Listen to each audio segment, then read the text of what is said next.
視聴いただきありがとうございます。いざよいです。胸がざわざわします。このざわざわは何でしょうか。カードに聞いてみましょう。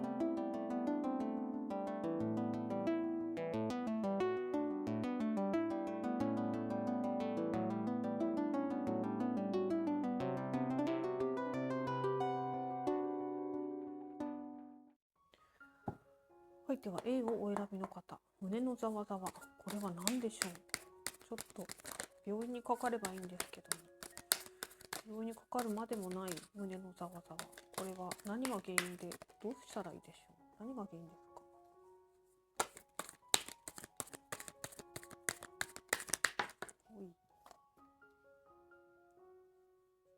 ブレスオブザコスモス。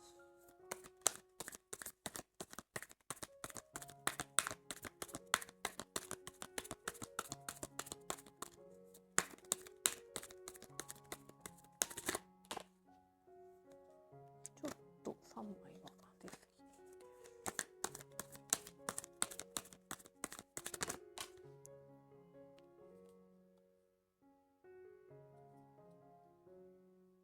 この人ちょっと衝撃的な部分が見えちゃってる。大丈夫なの？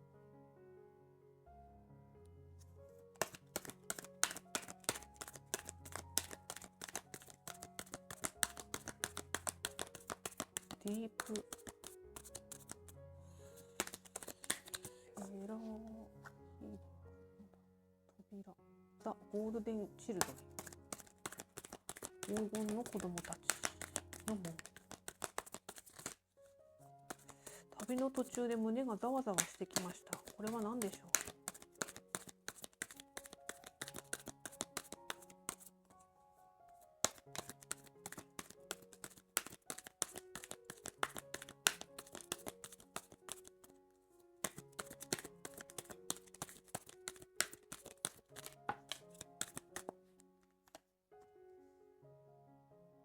You got the love.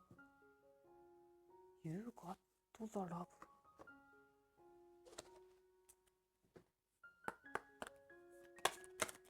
あなたは愛を獲得する？愛を知る。はい、ちょっとおなじみの。フライティングフリー。おっと、自由が逆位置。飛べなくなる。Listen with your heart。あなたの心の声を聞く。喋ることですね。喋ることが、おしゃべりをすることが出てきましたね。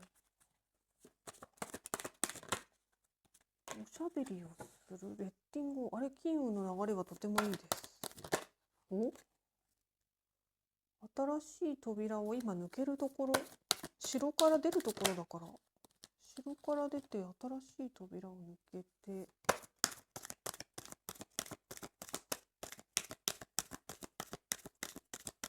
境界線を越える。ここが分岐点なんですか。また新たなゲートが出てきて、新たなゲートだ。ステージが変わる。お金の流れがすごくいいです。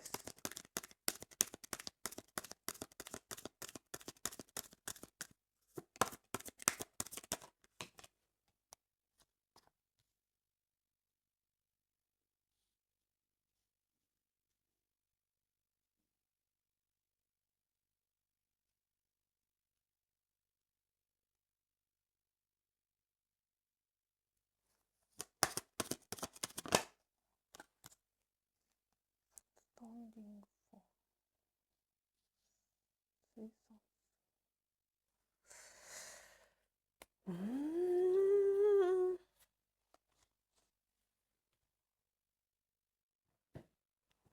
はい、では読み取ります。胸のざわざわを、カードで占ってみたところ、このざわざわの原因は、ちょっと次のステージに行くためにしゃべりをしているんですけど、この人も口から何か出しています。とにかくしゃべること、声を出すことによってこのざわざわは少し収まってくるようです。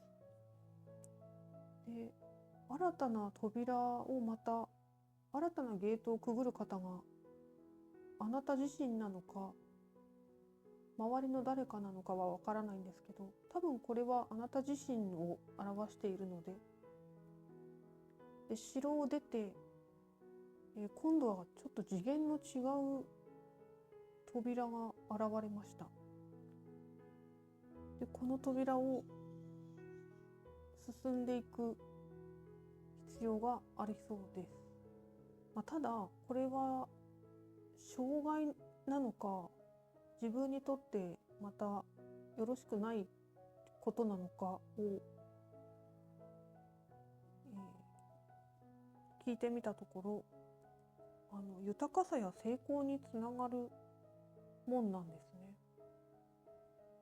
で、あなたは愛を得る、愛を勝ち取る、あなたは愛を知る、愛を手にする、愛と金運がとてもよく、私この胸のざわざわは何か怖いこと、心配なこと、不安なことがあるのかなと思って、ちょっとネガティブリーディングになるんじゃないかと思っていたんですけども、お金の流れは良くなりますし、なんでしょうね、ゆったりとした、ティータイムを楽しめるような余裕が出てきて、あなたは頂点に立つことができます。で、根拠はちょっとないんですけど、フライングフリー、自由に飛ぶことを一旦ちょっと波の潮目があるのか、一旦ちょっとこの飛ぶのをここの水辺に、また水辺か、水辺に来たのか。水辺に来たので、少しちょっと人とおしゃべりをしてみて、でその新しい扉を越えていく準備をしていますね。で、この扉の先には穏やかな暮らしがあります。静かで穏やかな暮らしで、ちょっとここに別れが見えるんですけども、これが、例えば円満な別れなんでしょうね。卒業のような感じでしょうかね。ちょっと悲しさは残るけど卒業しますという卒業の門が現れました。卒業式かな、卒業ですね。で、ちょっとこちらの卒業に対してちょっとどういう卒業になるのかをこの後自分のタロットで見てみたいと思いますので、引き続きお楽しみください。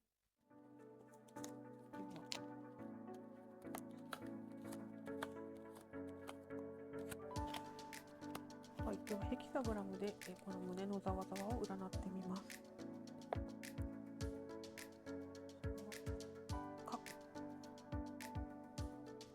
で、こちらが現在で、こちらが近い未来。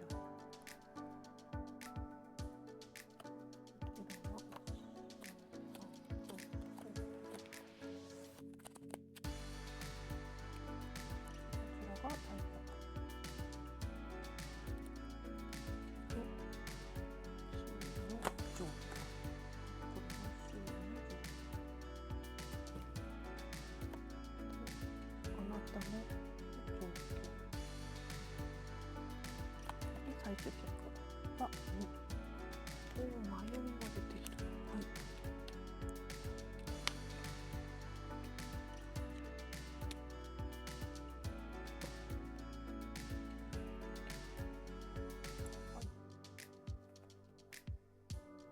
では読み取ります。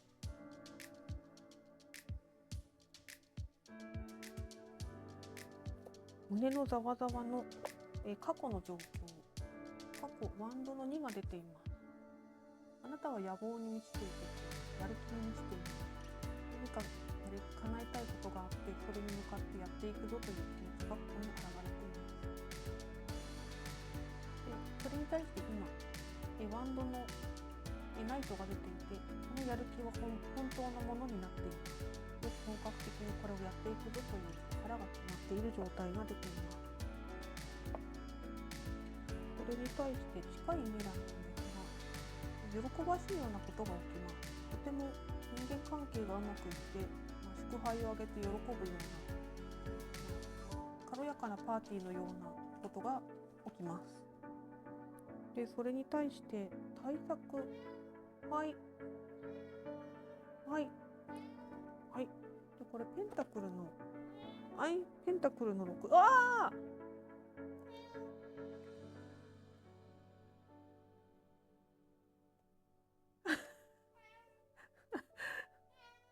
はいはいはい。4、5。周囲の状況。これ対策ですね。対策最後にします。で、これが周囲の状況。周囲豊かですね。1、2、3、4、5、6。ペンタクルの7で周りも安心して幸せですね。周りもいい状態です。で、それに対してあなたの状況、あなた様の気持ちは、その喜ばしいものの中に一人入れないような状況という気持ちが出ています。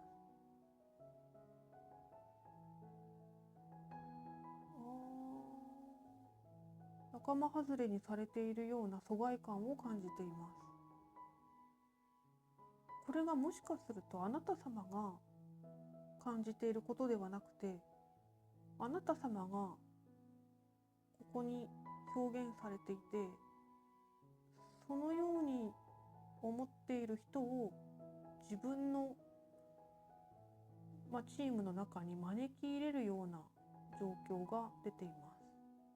なのであなたは自分のやりたいことを実現させるために、この人をこのチームの中に引き寄せようという状況が出ています。それに対してワンドの2がこれはソードの2が最終結果で出ていて、そういうことか。この人物を招き入れてもいいかどうかを迷っているんだ。あなた様は今うまくいっています。お金回りも人間関係もとてもうまくいっています。やる気にも満ちています。で、あなたの前に寂しそうなあの人を自分のチームに招き入れようかどうか悩んでいる人物がいます。で、それを自分のチームに招き入れていいものかどうかを悩んでいます。それに対してちょっと1枚、それのざわざわなんですね。味方ではないかもしれない相手を自分の安全なテリトリーに招き入れていいものかという不安がある。なるほど。はい。です。招き入れない方がいい可能性もあるのかしら。です。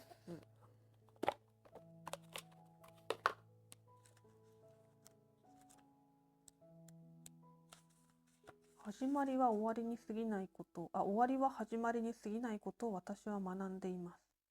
死は幻です。私たちが地球を闊歩するために使う肉体は、最終的に働きをやめるというのは紛れもない事実です。肉体は永遠に存在するものではありません。その肉体に宿っていたエネルギーと意識は自由で、生まれ故郷に戻りますが、決して私たちを見放すことはありません。死というカードが出ましたね。強めの内容です。この人を招き入れることで A さん自身が居場所なくなったりしませんか？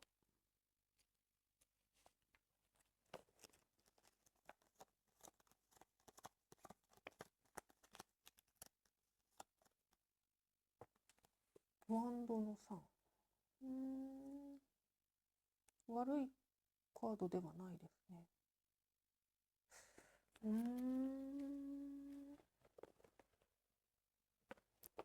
悪いカードではないですね。I am reading that endings are merely beginnings. ストレングス、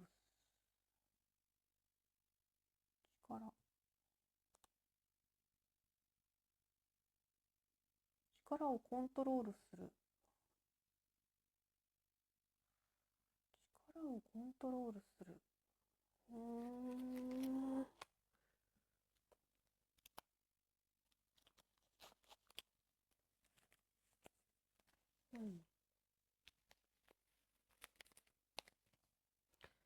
わかりました。今、あなた様はワンドです。で、この方を新たにチームに招き入れると、一瞬チームが強くなります。ただ、これは、諸刃の剣で、一瞬だけ強くなった気がしますが、実際はワンドが2本から3本になった程度です。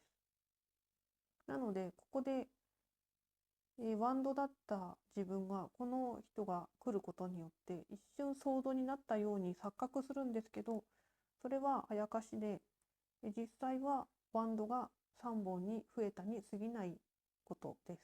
ただ、あなたはもともとワンド気質なので、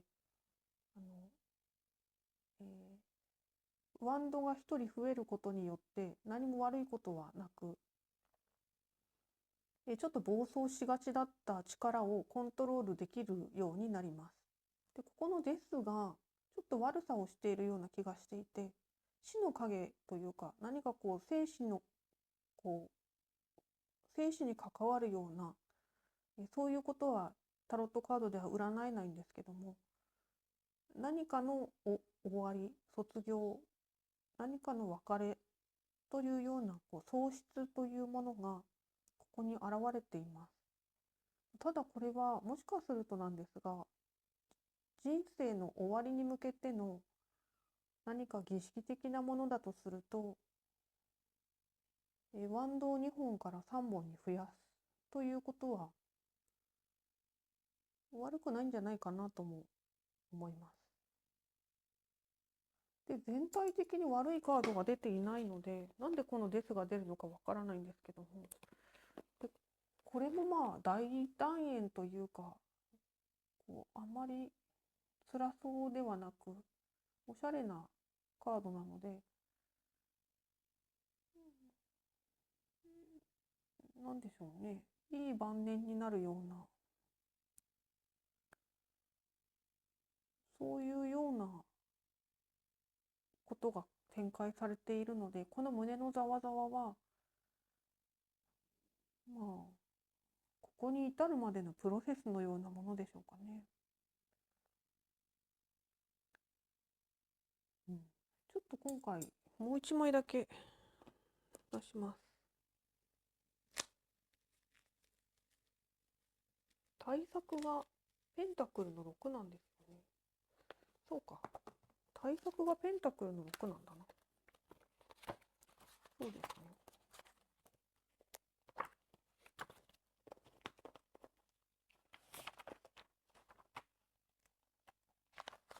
ちょっとカンニングします。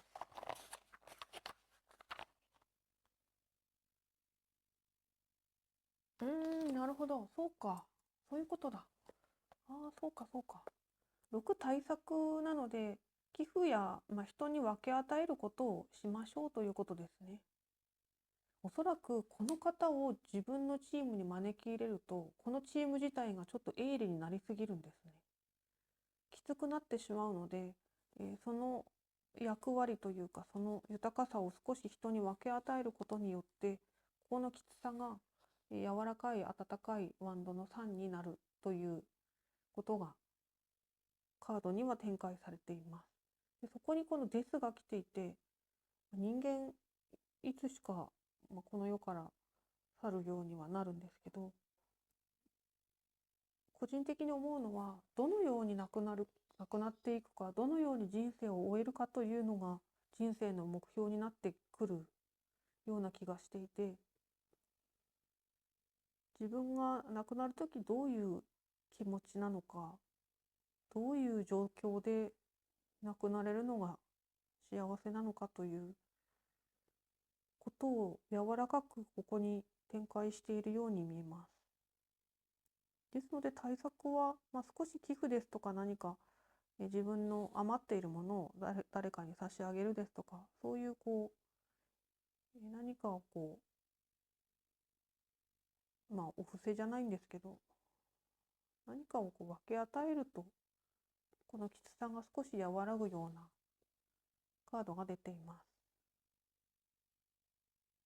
今ちょっとコントロールができていない状態なんで、バランスが悪い。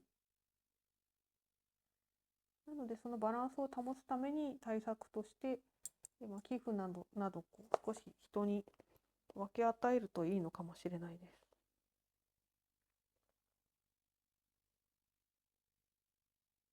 心からの善意活動を行うということですね。随分教科書みたいな展開ですけど、カードはそのように出ましたので、何か参考になれば幸いです。レイさんのご活躍楽しみにしております。はい、では B をお選びの方。胸がざわざわします。この胸のざわざわは何でしょう。はい。ノーブルミッション。はい、ちょっと2枚出ました。アクティベーテッドアース。石の門。また分岐ではないな。上昇。上昇。パースペクティブ。得意ですね、これ。はい。ベイビーステップス。次元上昇。次元上昇か。次元上昇だ。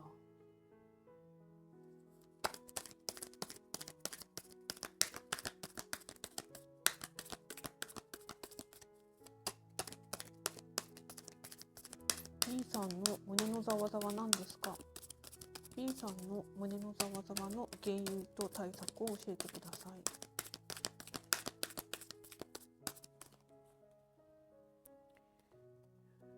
出ませんね。B さんの、今 A さんって言いましたかね。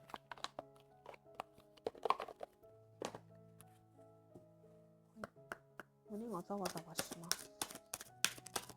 このざわざわの原因を教えてください。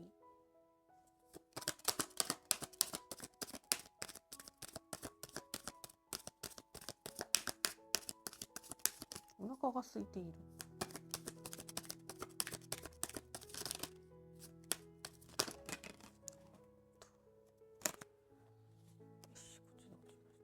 なんだこれ。チャーリーシックス。なんて読むんだ。I accept and love myself. ブレイキングバリエス。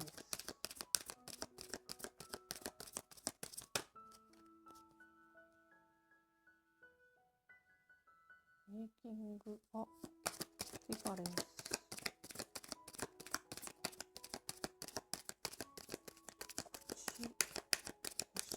星を手にする。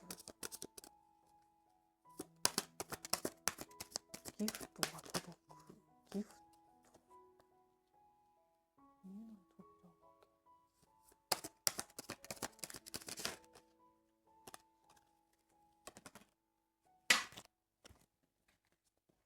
テイキングアクション。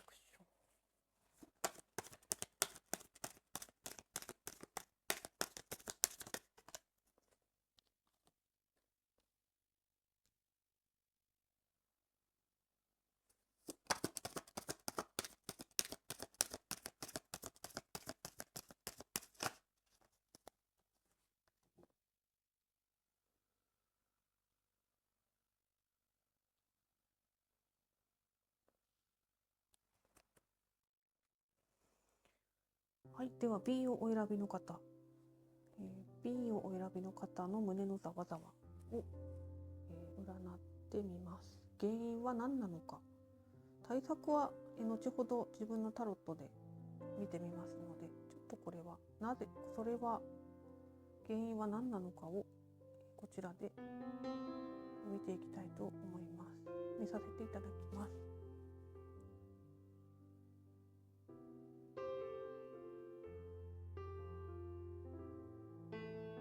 B さんは次元上昇をするようです。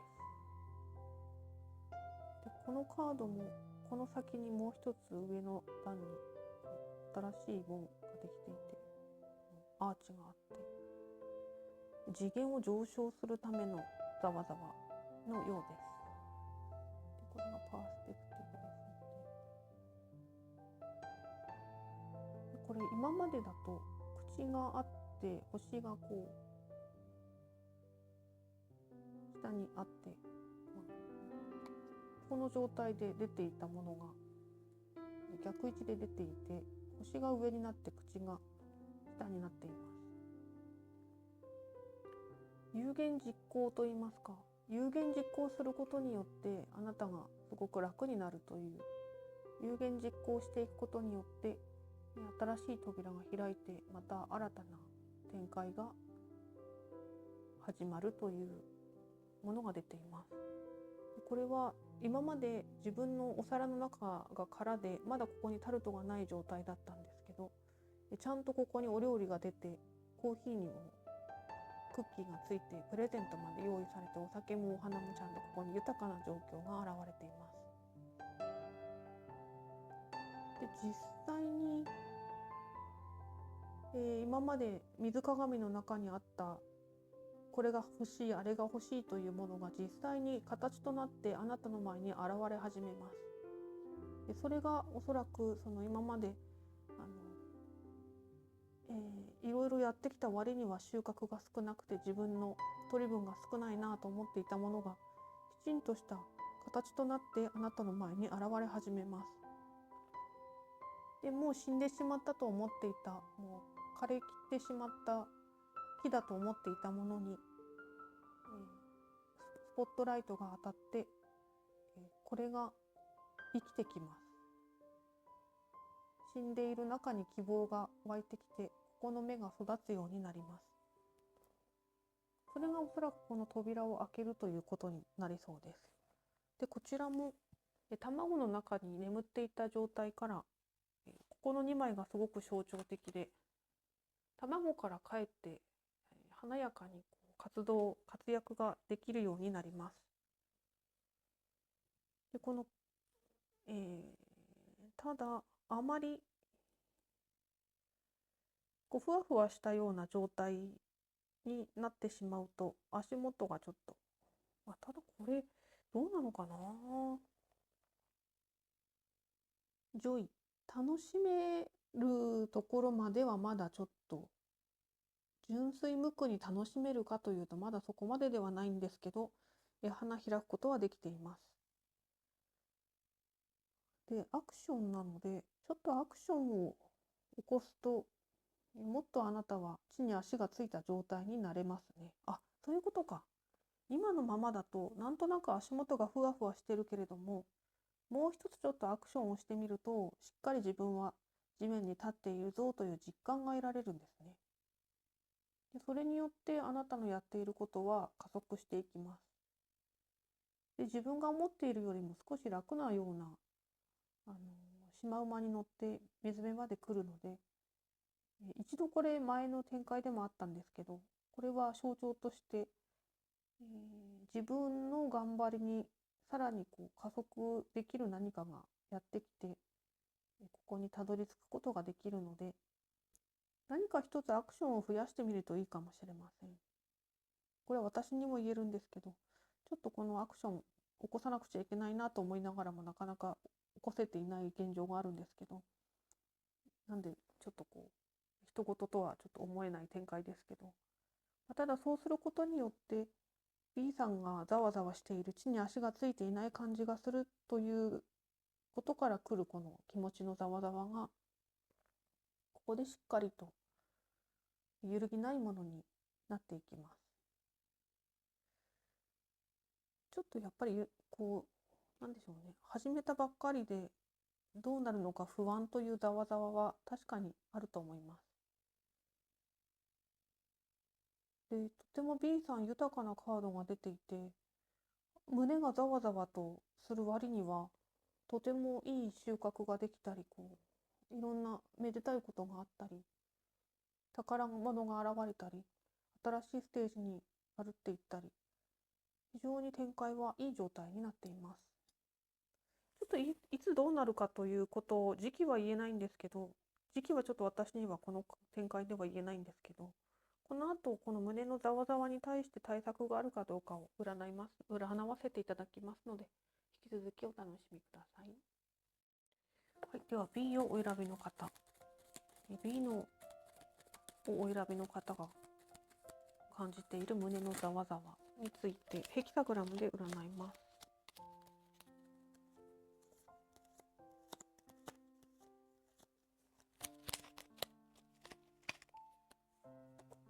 こちらが過去、ペンタクルの2、これが現在、ワンドの8、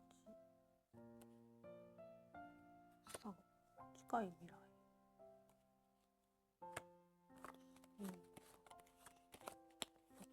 対策、ワンドの9、周囲の状況、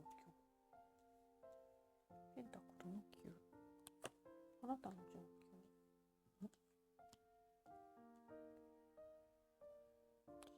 で最終結果、ペンタクルの3、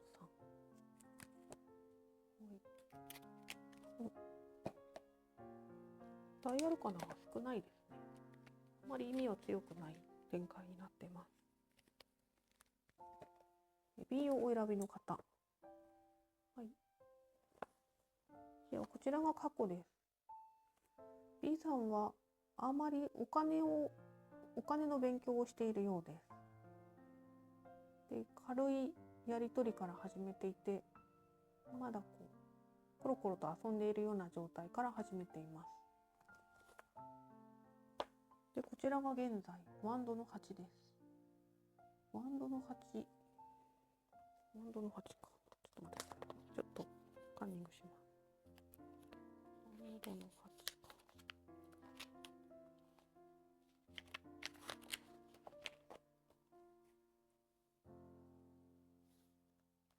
か、なるほど。物事が早く片付く。なるほどね。思った以上にこのお金の増え方が早い。なるほど。そういうことか。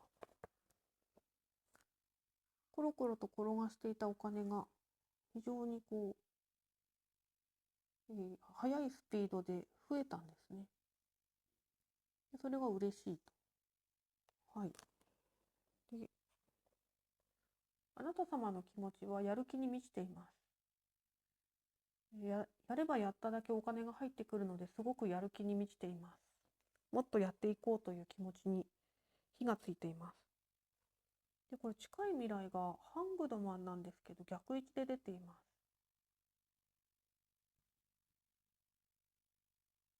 もう一声なんですね。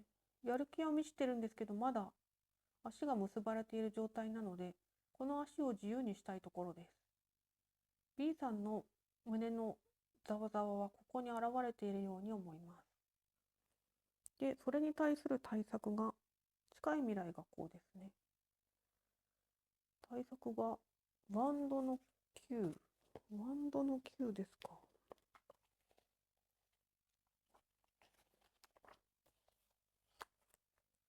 防壁のプラス面か。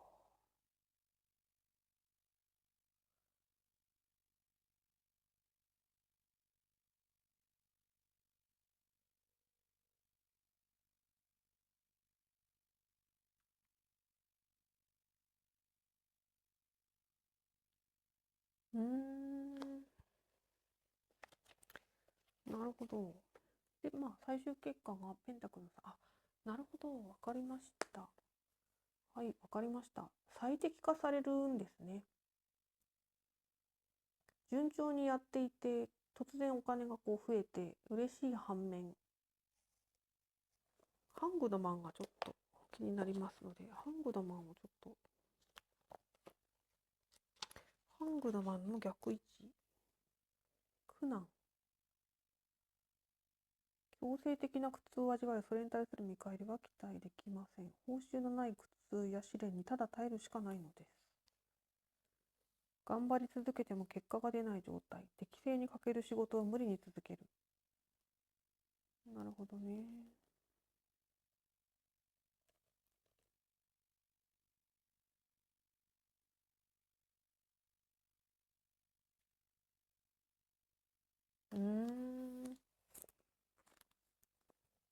囚われている状態から抜け出せない状況が現れています。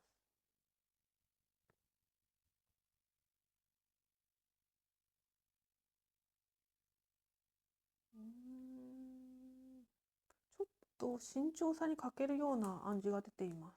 ぬか喜びをしているのではないかという部分が出ています。で、これを、もう少し丁寧にお仕事をしたり、もう少し丁寧にやることをよく見たりしていくと、実は急に増えたと思われたこのペンタクルも、実は2つから3つになったぐらいだよというところに落ち着けます。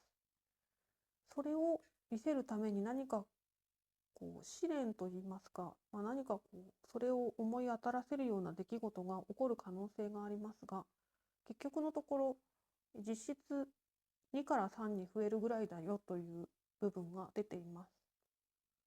で、こちらに対して対策がワンドの9なので、少し丁寧に物事と向き合ってみましょうというカードからのアドバイスが出ています。で、誰しも試練は嫌なので、あんまり試練は嫌な、起きてほしくないんですけども、もう出ますね。これですね。はい、論理です。はい。なるほど。はい。わかりました。寂しい状態。阻害されている状態というのがあるんですね。なるほど。B をお選びの方は、論理、I know that I am never alone。一人ではないよということを思ってほしいんですけど、何か手で街を支えてますね。論理です。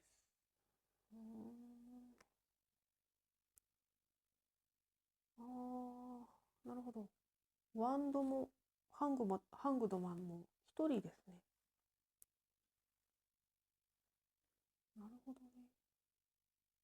一人じゃないよと言っているんですね。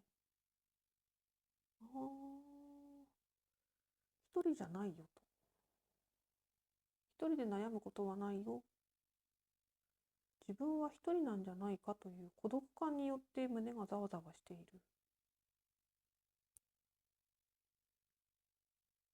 一人じゃないよというカードが出ています。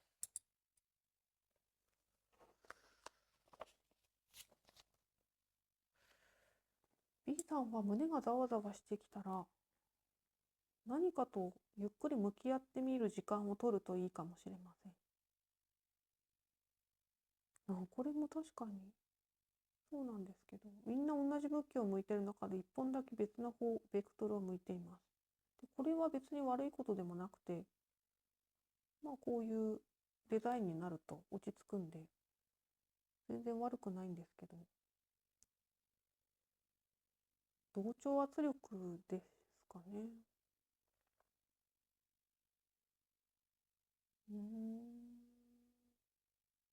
B さん自身がこの孤独感を抱えているというわけではなくて、もしかするとなんですけど、B さんの周りにこういう気持ちを抱えた人がいる可能性もあります。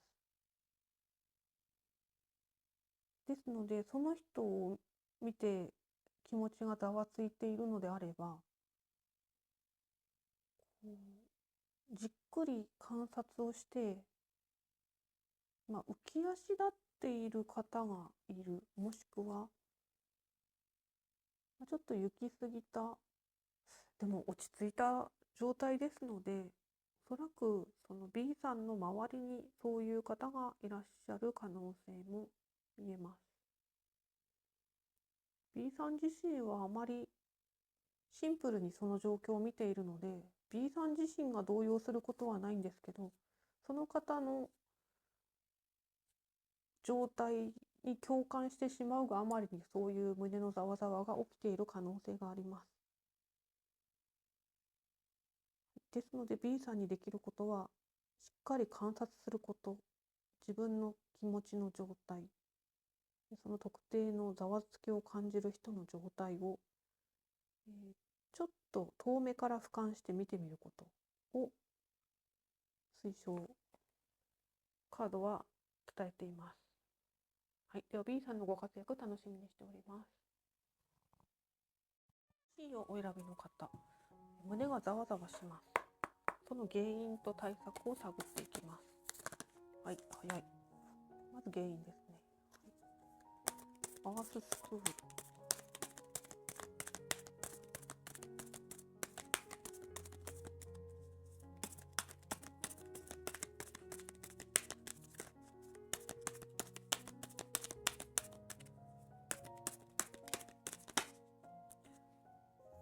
はい。ウェイピースオブザワールド。水の中にダイブする。違う世界を垣間見る。初めて見たカードです。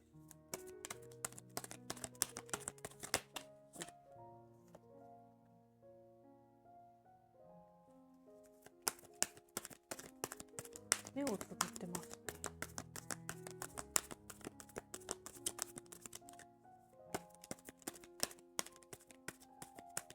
水面から顔を出す。アーススクール。胸のざわざわ原因は何ですか？1枚だけ裏返ってました。これはちょっとさっき混ぜた時。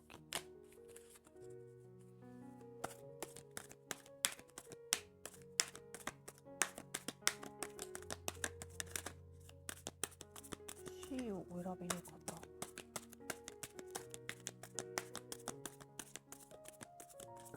ざわざわの原因なんですか？トラスト、タイミングを信じられなくなっている。タイミング、トラストザタイミング。タイミングを信頼する。うまくタイミングが測れずにいるんだ。それで焦っている。タイミングが測れなくて焦っている。息継ぎのタイミングか。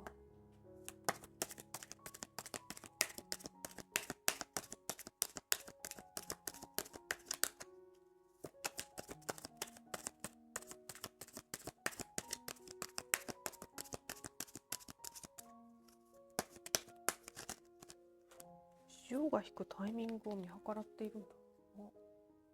ドゥエリングイントゥー。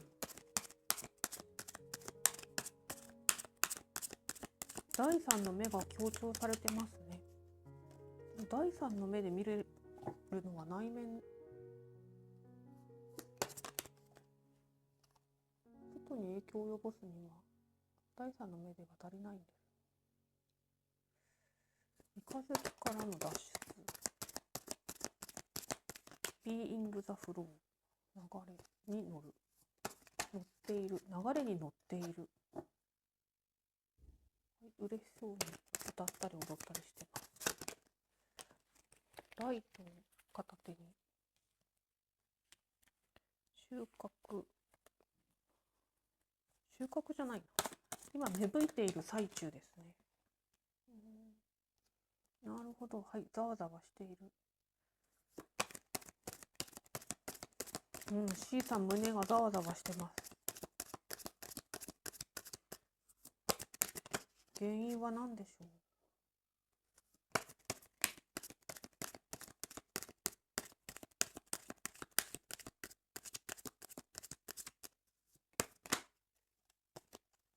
秋の収穫。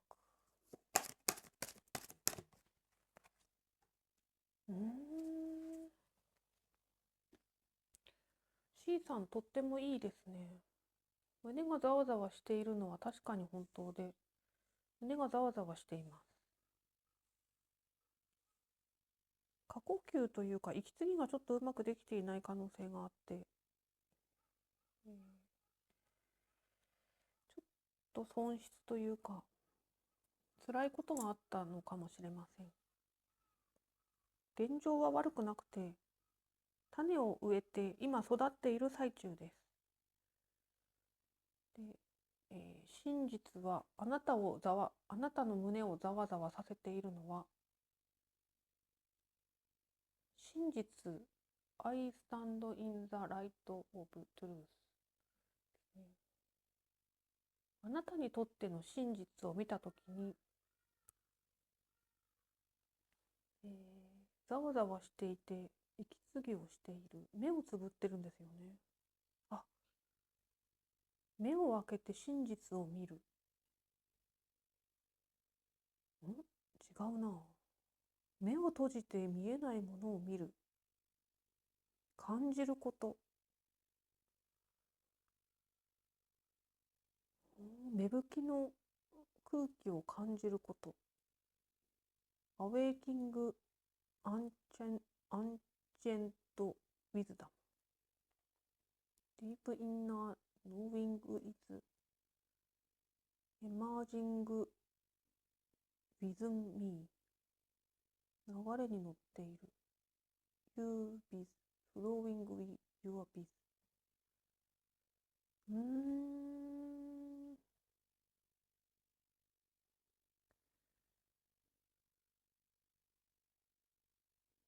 これまで無機質に暮らしていたものから自分を信じて自分の感じることをベースにして生きていくために、前の自分から今の自分に変わりつつある時なので、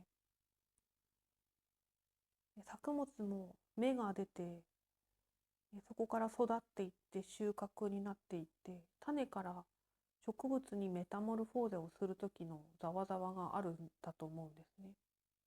でこれ古い自分から新しい自分になって流れに乗っていく。今流れに乗っているんですね。今は真剣にあなた自身が自分と向き合うことによって、今まで水の中で苦しく息を止めていて深く内省していた自分からちょっとだけ地上に出ることができます。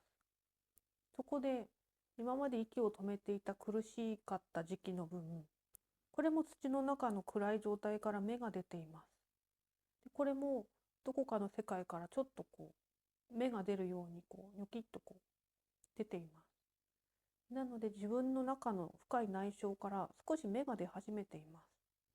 でそれによってあなたは新しい空気を吸い込みます。それがここにも現れていて、やる気が少し満ちてきて、金銭的にも内面的にも豊かな気持ちがあふれてきます。で今まで無機質だった自分から、それによって無機質だった自分から彩りがあって口紅もつけていますし、少し表情も豊かになっていい状態がやってきます。意外と若い時の方が苦労していたので、今から晩年楽しく過ごせるような魅力的な説得力のある表情が出てきます。で流れに乗ってきていていいんですけど、このカードがちょっと気になります。どうしてここでまた目が開かないのか。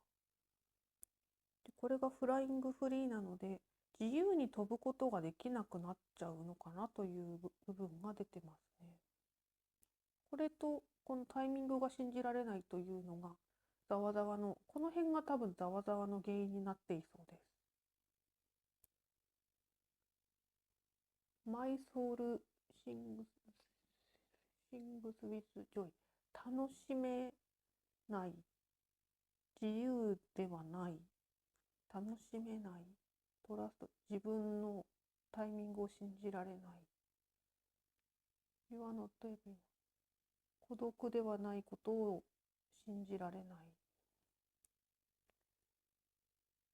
ただものすごく状況は良くて、収穫の他にこんなパールまでマイライトイルミネイティス・ザ・ワールド、非常に輝き出すんですよね。この食べ物というもの以外に、地位と名誉のような輝かしいものもあなたが手にしています。これがこちら過去だとすると、これ未来なので、過去種をまいたものがちゃんと収穫や輝かしいものになって現れているので、物質界ですごく実際に何かを得るものが出ています。で、それに対して今までの自分と違う自分になることが怖くてざわざわしているのか、ちょっとこれを息継ぎがうまくない。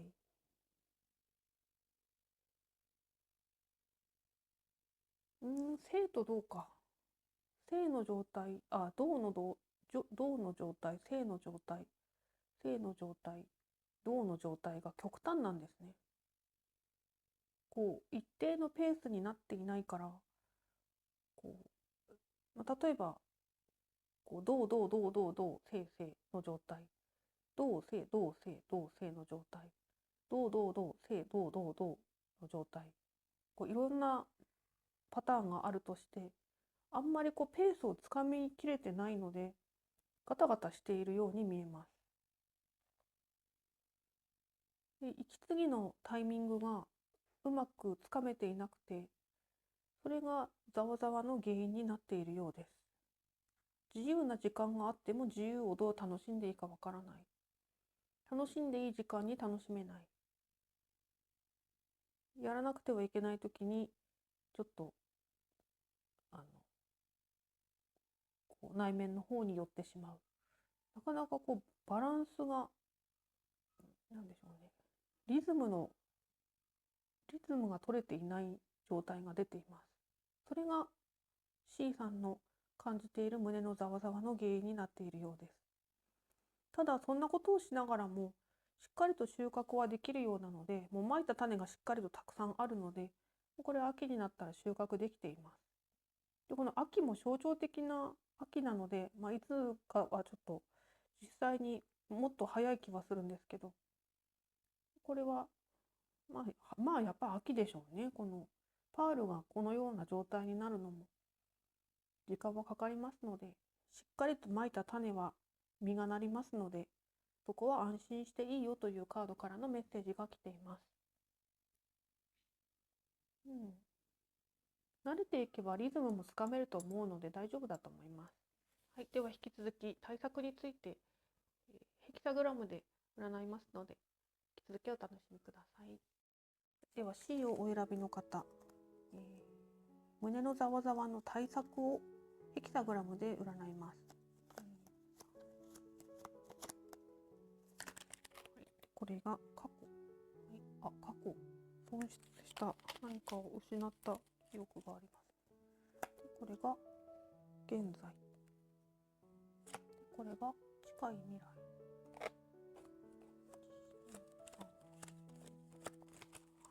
でこれが対策、で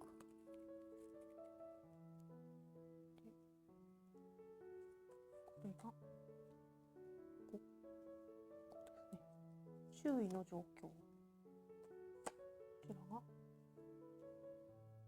ザ・フール、あなたの状況、あなたの気持ち、はい、で最終結果がカップのクイーンの逆位置。大アルカナが多いですね。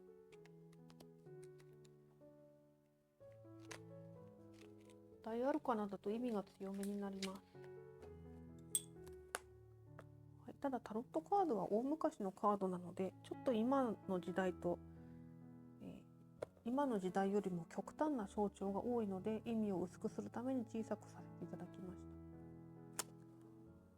はい、では過去がカップの5で、ちょっと何かを損失した、何かを失った経験が終わりのようです。でそれが胸のざわざわの原因になっている可能性があります。でそれに対して現在はソードのキング、非常に戦って強くなった王が出ています。ただ逆位置になって出ています。勝ったけれども、強くなったけれどもという部分が少し出ているようです。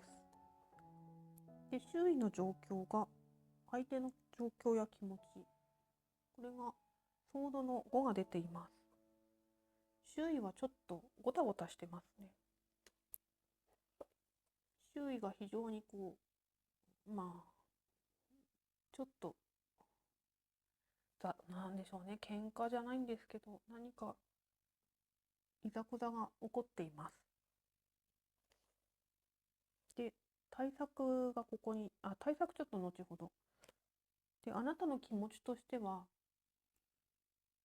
今やりたいこと、もしくは実現したいことがあって、そっちに向かおうとしてるんですけど、なかなかそれは周りからは愚か者扱いされてしまうような、今から挑戦したいという気持ちがちょっとあります。であなたとしては、この状況がどうであれやってみたいなという気持ちが湧いています。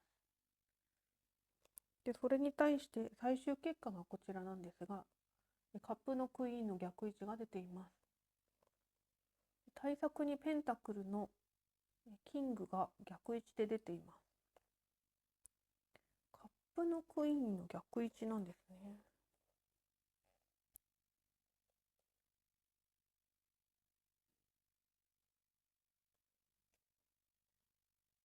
カップのクイーンの逆位置。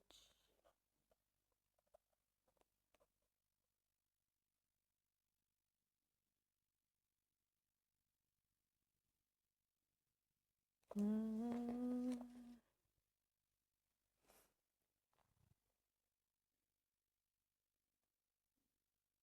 ペンタクルのキングの逆位置。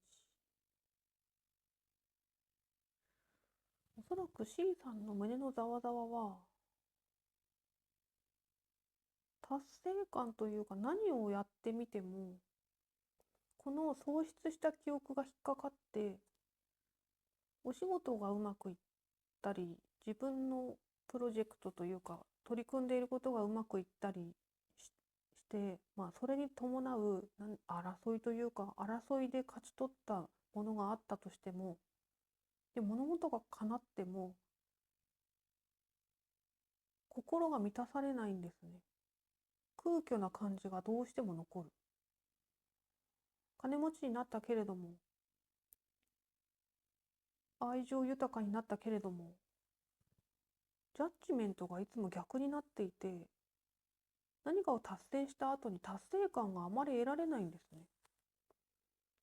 それでという達成したけれども、だからそれでという自分に対するよくやったねというすごいね、よくやったねという感じがほとんどここから見受けられなくて、トライしてみた、できたけれどもそれでというだから何という非常に冷静な展開が見えます。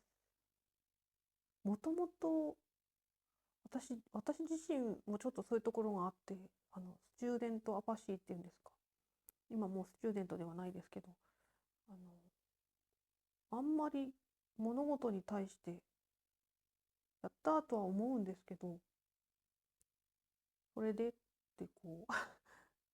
それでって思ってしまう部分があって、でもそれってすごく損なことだと思っていて、やはり感情の起伏があるからいろんな人を感動させたり、いろんな人をこう引き連れたりすることができると思うんですけど、あんまりそういうアップダウンがないんですよね。なのでそういう方に会って巻き込まれるとすごい困るというか、すごい辛い思いをしてしまうんですね。逆に乱されるような感じがして。もしかすると C さんは今ちょうどこう現状として分析したところ、なかなか今ペースをつかめない状況でいる中で、ちょっとあんまりいい道を選んでないのかな。戦いに勝利することに夢中になりすぎていて、大切なものを見失っている可能性があります。でそれは C さんに限ったことではなくて、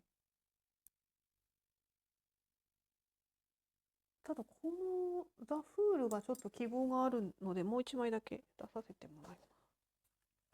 こんなこと言われたくないでしょうけど。は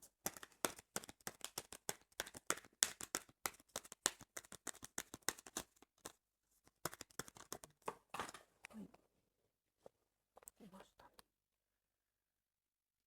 パース、パースエバランス。パースバランス。パースバランス。パースバランス。パースバランス。あ、これもちょっとバランスが欠けてますね。パ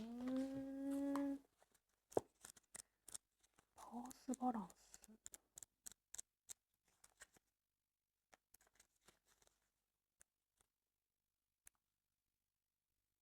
粘り強さ。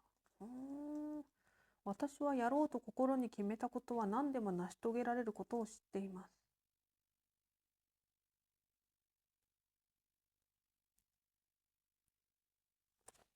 はい、こちらですね。はい。あなたの直感、すなわちスピリットとのつながりがコンパスの役目を果たします。あなたには最後までやり遂げる力があり、自分で思っているよりあなたはずっと強くて毅然としています。人生で多くの成功体験を得るには、あなたは十分に成長して、心の強さと内なる勇気という資質を認識しなければなりません。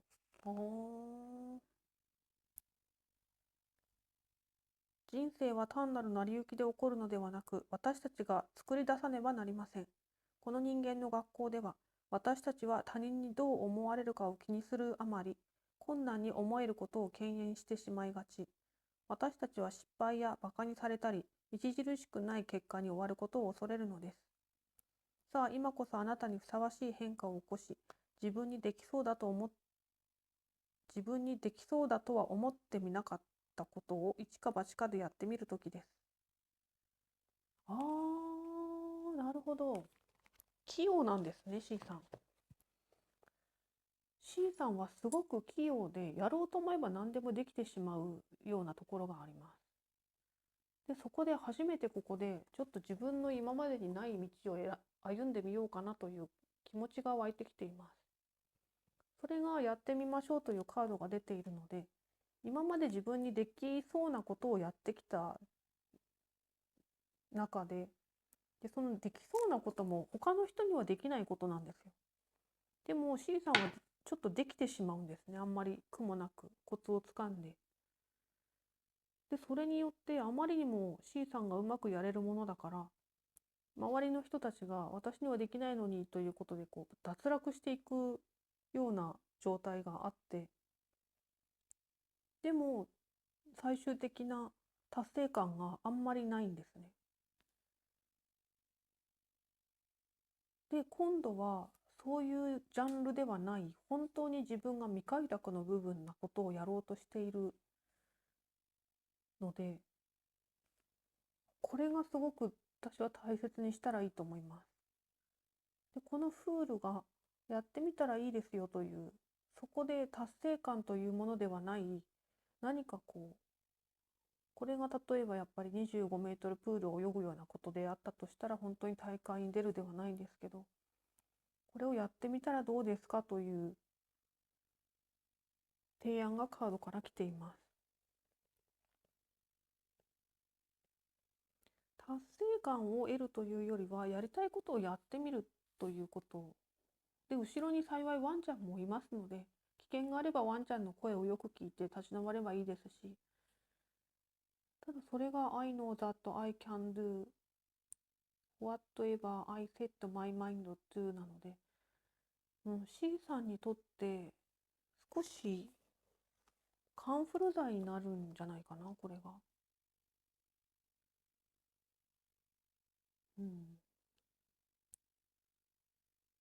で、決められた道を歩くのもすごく大変で、その中で社内の政治だのなんだのやってこなくてはならなくて、決して楽な道ではなかったはずです。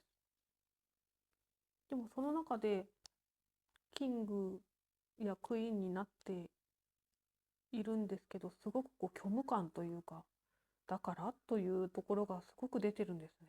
それでだからというところが出てて、そこの虚無感を、ここのチャレンジ精神のこのフールがあなたの魂を少し喜ばせるというか、全く違う世界を、本編の方でも全く違う世界で息継ぎをしてましたね。全く違う世界に進んでみるというのも手かもしれないですね。この胸のざわざわは、そういう達成感を得られない状態から新たな挑戦をしてみようという小さな種の、若い種の芽吹きを今感じているからかもしれません。C さんはフールの気持ちを大切にして、ちょっと他人からの声を一時的にちょっと聞こえないような感じにして、やりたいことをやってみると、この胸のざわざわがすごく落ち着くかもしれないです。はい、では C さんのご活躍楽しみにしております。最後までご視聴いただきありがとうございます。本日使用したカードはこちらの4点です。